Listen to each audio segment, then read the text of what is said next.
Audio on demand from Vision Christian Media. Exploring faith and the future. Neil Johnson and Bible teacher Dr. Kameel Majdali.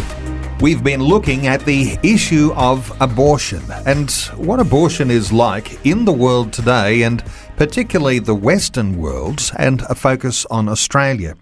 Let me come back to biblical foundations, Kameel, and get your thoughts on the Bible and what the Bible teaches about life in the womb. Is there a connection to the Bible for conservative Christians to say, yes, that fetus, that unborn child is a person?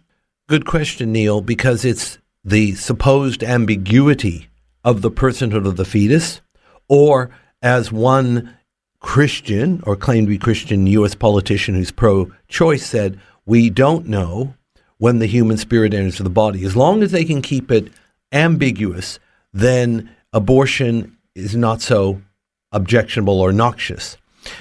Is the Bible really silent on the personhood of the fetus?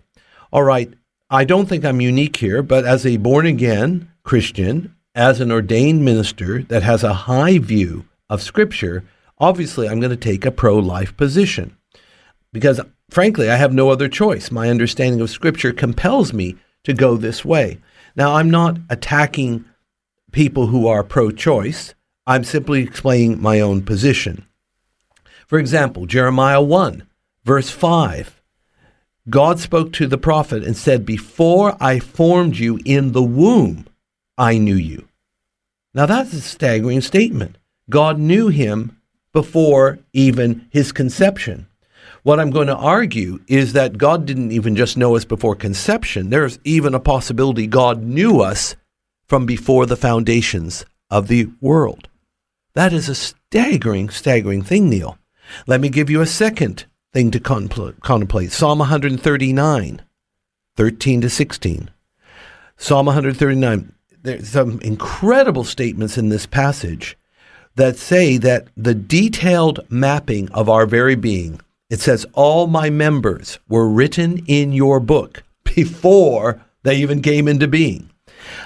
One scholar argued that God knows our members, our being, right down to the molecular level, and that they're written in God's book before conception, possibly even before the foundation of the world. So, for example, if somebody gets beheaded or somebody gets cremated or somebody, dispersed, because everything's written in the book, God, to whom nothing is impossible, the one that formed us or created us, is the one that can recreate us or put us back together at the resurrection.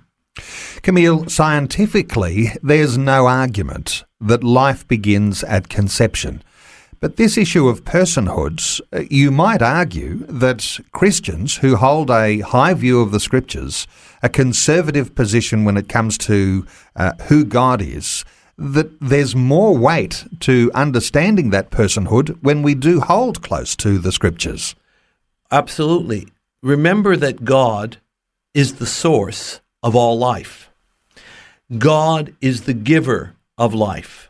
In the book of Acts, Jesus Christ is called the Prince of Life.